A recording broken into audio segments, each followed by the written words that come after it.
welcome to Breakdown. Today is Monday. It is Monday, March the 13th. It is March 13th. And the madness is around the corner. Are you ready for the madness, JJ? It's the most wonderful time of the year. I'm absolutely ready for this madness. Let the madness begin. Let's break down the madness. Let's do it. SEC Big Ten, but we're going to do not just the SEC Big Ten. This one, we're going to do the complete madness. Yeah. All of it. Okay. 68 teams, too many teams to leave out. Okay, let's start about it. Did the selection committee get it right? I think unless you're Marcus Boynton down there in Oklahoma or Stillwater, Oklahoma, I would say Oklahoma State. Yeah, he's the head coach of the Oklahoma State Cowboys. Everybody else, I think got it right. He's the one guy I think you could have a gripe. Maybe Nevada shouldn't have gotten in. But Rutgers. Yeah, Rutgers too. Rutgers. I mean, they had a really bad down the stretch run. They did. They beat a Michigan team that also didn't make the tournament. So how much help was that actually? Okay. You know, they really collapsed, I think. Well, JJ, all the conference tournaments are over. Did the conference tournament help you give you any insight into how the NCAA tournament itself might unfold? Conference tournaments, yeah, like Alabama won their conference tournament. Purdue won their conference tournament. Kansas did not win theirs. Well, okay, but I'm saying, did it give you any insight into how you think teams will perform? Not where they were placed. Yeah, that's a little spoiler for the end, but I do have there's a specific team that won their conference tournament that I like a lot. Okay, I might have in the Final Four. We will get to that. Okay. You mentioned Alabama. They're the overall number 1 seed. Mm-hmm. Can they be stopped?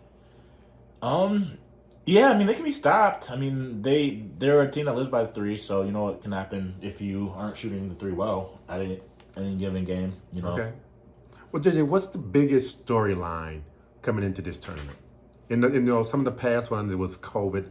COVID is not even out there anymore as far as an issue. What's some storylines that are coming into the thing? I got a couple that I want to share with you. I want to get your opinion on it. Number 1, Alabama, Brandon Miller.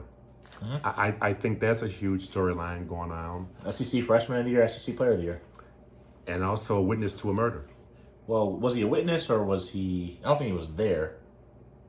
Really? Well, okay, I know he delivered it. I don't know. Okay, I party to. I know that, but I didn't know witness. Okay, I've heard that he was a witness to it, and that's why he can't come in on it, because he's a potential witness. But also the other storyline, the Longhorns, Rodney Terry, interim coach, got a number 2 seed. He did. The number 2 seed. Will he become a permanent coach? That's the storyline. Time will tell. The other ones is injuries. Kansas, Bill Self, had to miss the Big 12 tournament. Yeah, with what the university officials are calling not a heart attack. Okay. They didn't specify what it was, but they just said it wasn't a heart attack. So that makes you deeply concerned on what it was. Yeah. 2 other big injuries. Marcus Sasser, Houston, 6'2" point guard, their most valuable player. Is he going to be available for the tournament? Nobody knows. And the other one we know, UCLA's... Well, Jalen Clark, he ruptured his Achilles. He's out. They're going to say the defensive player of the year. That's not the only injury that they have to worry about. They also have to worry about their big man down low. He twisted his ankle. Is he going to be ready? And if he's ready, you know, is he ready at 100% or is he 50%? Where is he? With Clark being out for UCLA, I'm not as comfortable with UCLA. And also, Sasser missed the championship game against Memphis. And it was the only game that Houston wasn't competitive in. I'm about to say that. So makes me wonder if he's going to be ready to go.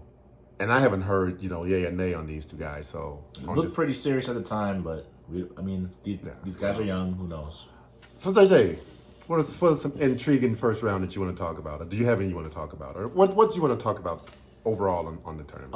Overall, I'd say there's one more big headline for me, and that is the number 2 overall seed Houston Cougars. The Final Four is in Houston. That's true. And the bracket that they have to go through is full of Texas schools. One in the SEC, one in the Big 12. Their 2 seed is Texas. Their 7 seed, which we can talk about the seeding later, is Texas A&M. But yeah, I like the Midwest being the region of Texas. Okay. Uh, any intriguing first round game? There's a lot of intriguing first round games. Every 12 of the last 14 tournaments, there's been at least one 12 seed to upset a 5. Yes, sir. So that's always intriguing. Duke has Max A. Smith, Connor Vanover, and the Oral Roberts, whatever they are. So Duke is a 5 seed. They are a 5 seed. They are matched up with Oral Roberts, and we remember Max A. Smith propelling Oral Roberts to a Sweet 16 2 years ago as a sophomore. I remember that. And now he's back again, this time with the transfer from Arkansas. These are two teams, JJ, they're on a roll. Oh, yeah. Oral Roberts is 17-0 in their last 17 games. Duke is 9-0 in their last 9 games. Mm-hmm. Something got to give. Something does have to give. Is that a potential upset? You said it was an intriguing game. It's a potential upset. Yeah, the 5-12 is always a potential upset. But we'll see. We'll see. I also, speaking of 5-12s, I like the St. Mary's VCU matchup. St. Mary's tied with Gonzaga for winning the West Coast Conference and got absolutely destroyed by them in the championship game, though. And St. Mary's in that conference hasn't really seen the same level of athlete that VCU has to offer. Okay. VCU out of the A10, they have the Michigan transfer Brandon Johns as well, East Lansing native. He's second in the team in scoring, and they still press even without Shaka Smart. They're still pressing, and St. Mary's is going to have multiple ball handlers get the ball up the court. So St. Mary's the 5 seed. They're at the 5 seed in the West. Yes. And VCU is the 12 seed. Yes. You mentioned Brandon. Potentially underseeded, if you ask me. Okay. Brandon Johns, you and I both seen him play numerous high school games in person. Are you picking the upset in this one? Or are you just saying that the two 12-5 that you mentioned, are you picking them as upset, or are you just saying that? I'm saying that those are intriguing things that peek out at me to start. But I will go so far as to pick VCU to upset St. Mary's in that one. Okay. Yeah. What about Miami Drake? Miami versus Drake is a good one. You have Isaiah Wong. You have Nigel Pack. Those are the Miami backcourt. Okay. I'm very big in guards leading the way, and Miami has those guards. They finished really well in the ACC. But Drake is a team that's been here before. Okay. They were 2 years ago. They made it to the first 4. This year they're as the 12 seed. They have a lot of guards and experience is what I believe in, and Drake also has that. Both of these teams, Miami and Drake, can put points on the board, on the scoreboard. So that's going to be intriguing to me as well. But JJ, those are first round matchup. To me, some intriguing first round matchup, and we will get them into these in detail in different broadcasts. Big Ten SEC. Yeah, there's a lot of Big Ten SEC matchups. 3 times they going head to head Yeah. in the first round. Yes, sir. Very, very similar conferences. I like those matchups. Yeah, I like them too. I think for our purposes, that'll be very beneficial for what we do. Okay. JJ, I want to talk about the number 1 seeds, some of them, but what are some things you want to talk about? Some of the things, I think we're going to talk about Providence and their matchup against Kentucky later in a different podcast. But I did want to talk about... we can talk about it here if you want to. Well, there's one thing I want to talk about. I want to talk about Bryce Hopkins, the former Kentucky Wildcat, getting his revenge. But we'll talk about that in another podcast. Okay. But more interesting to me is the rumors about Ed Cooley taking the Georgetown job. Everyone's saying that he is, as soon as Providence is out of the tournament, he's one of the first things smoking to DC. And I'm just wondering if that's why they've been playing so poorly down the stretch lately. If he hasn't been, sometimes when the coaches goes out the door, you look back on it and you can see a team that was unfocused, undisciplined, because you're trying to fight a war on 2 fronts. You're trying to prepare for the NCAA tournament. Meanwhile, you're also trying to prepare for your own future separate from that. Ed Cooley was born and bred Providence, right? He was born and raised in Providence. So you think he will leave Providence? I mean, well, when you look at the programs... Leave his family? One of those programs has won a national championship, and one has not. I mean, one you get to recruit the D.C. area, one you do not. So you said it's a step up for him. Same I conference. think it's a step up for most people, I would say. Okay, it's the same conference. Leaving Providence. You know what? That's interesting. We'll see if that happens. Yeah, it should be. I'm very intrigued by that. Okay, JJ, the number one seeds. Yes. Okay, let's go on to one seeds. Do you agree with the seeding? As Oh, the yeah. number ones. Absolutely. Okay. Let's talk about the number one seeds. Alabama, Okay. the overall number one. They get to play their first two games in Birmingham. They do indeed. Do they have an easier path to to Houston? I would say so. I mean, they don't have to hit the road for a while. I also expect their fan base to be pretty rabid. Because of the controversy, I think a lot of times like that inspires people that are insular to be even more supportive. But also because of their disappointing last couple of years in football, no championships to speak of, didn't even make the playoffs last year. There's going to be a lot of boosters that are used to flying to exotic locations or whatever for football that probably passed up on their. Where did they go? The Sugar Bowl this year? I don't even know what they did. I think it was the Sugar Bowl. I know they played Kansas State in something, and they weren't They looking to beat play them. Kansas State. Yeah. Congratulations. Okay.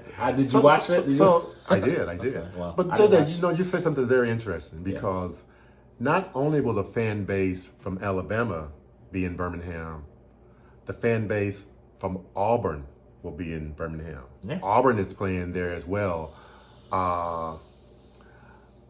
Will the fan bases for the Auburn game overwhelm the fan base for Alabama and distract the real flow of the game? No, because more Alabama fans are going to be there. Okay. Because, I mean, no disrespect to UMBC, but Alabama, for all purposes, they don't have like a bye, but you're getting past the first round. Auburn doesn't know that. They're the 9 seed, not the 8 seed even. Though, so there's that element to it. Also, even if Auburn fans do make themselves a presence, I think that might be comforting for Alabama because that's a rival that they've seen and that they know. I mean, that's still a familiarity thing. That's more. I think that it won't be as effective. Okay. Given that they've played them a couple of times. Well, I do have a feeling that they will be making preparations to see that there is nothing excessively distracting off the court or in the stands during that game. That's just my belief on that one. I would expect that to be true. Alabama, Brendan Miller. How good is he? He's, projected to be the 3rd overall pick in almost every mock draft I've seen, so it's pretty good. Scoot Henderson, he's the best college. He's the best college player on any floor right now in college. Yeah, I would say so. Okay. I would tend to agree with you. Yeah. But you say Alabama can be stopped. What's their kryptonite? Missing a bunch of threes. Okay. Honestly, playing a team like Virginia would be difficult for Alabama, I think. Well, if both of them win, they would hook up against each other. Actually, last night when the parents came out, I had picked Arizona to defeat Alabama in the Elite Eight. And then after thinking about it this morning, I changed my mind. Will I end up regretting that? I don't know. I don't have Arizona beating Alabama, so. Okay, let's move on to Houston. You mentioned Houston, a number 1 seed. Will they make it to Houston? That's the question. I mean, I think a lot of that depends on Marcus Sasser's injury. I agree. Let's assume he's going to play because I haven't heard anything to say he's out. He plays. He's 95%. All is good for Houston. I mean, who there can beat them? I got Texas. I got Texas beating Houston personally. I mean, Texas could in the Elite Eight, but I don't think anyone can. I think that they have a pretty favorable matchup on the way there. I think either if they get Auburn or Iowa, they could dispatch them pretty easily. I think Texas could beat Houston, but I think if Marcus Sasser's healthy, you have a lottery pick. Houston has a lottery pick in Jarris Walker, the freshman. Okay. I think that they have a lot more talent. I mean, they're the 6th man of the year in the conference, and Reggie Chaney, the former Arkansas Razorback. WPS. I like Texas, but I don't believe in Marcus Carr. Like I think he needs to be able. I still think he's gonna submarine them. I think he wants to be on the ball more than he's been, just based on like his recent play recently. And I think Texas is a better team when he plays off the ball. Okay. Well, I got Texas making it to the Final Four. Kansas, JJ, number one seed. They won it all last year, right? They did win it all. Number one seed this year. What's your take on Kansas? Yeah, I mean they lost a lot of players from last year. No more Remy Martin, no more Christian Braun. But you But just they're still a reload number and one seed. you just reload and retool. I don't really know what to say. I mean, I don't know who their coach is going to be. So I don't know. Like I think that they could. Well, they say have as good a chance Bill as any. Self is going to be back for the tournament. Yeah, I don't know how he's going to be I compromised. understand. I don't know what that means. I understand. Uh, Texas beat Kansas badly in the Big 12 Conference Championship Yeah, game. with the interim coach, they absolutely did. They beat them badly. So that makes you a little concerned if Bill Self is, not operating firing on all cylinders. True, and it gives me more confidence in Texas. Well, Texas wouldn't have to play Kansas in the Final Four. They'd be playing Houston. What about UCLA? Like if Kansas beat UCLA? Is UCLA a better team? UCLA may be hurt. Well, they are hurt. Their best defender tore his Achilles, and we talked about how their big man, rolled his ankle. So I mean, it's hard. It's really hard. So who you got coming out of the West? I got UCLA. I got Gonzaga.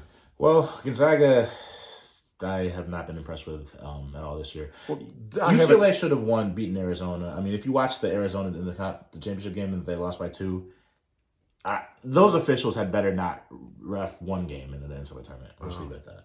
I got Gonzaga. Let's go to the East. Okay. We got the Big Ten's number one seed, Purdue. Purdue has led the Big Ten from start to finish, basically. They were number one in the country for a long time. They got the big man, Zach. Mm-hmm. Zach Edey. Yes. Can anybody in the East stop Purdue?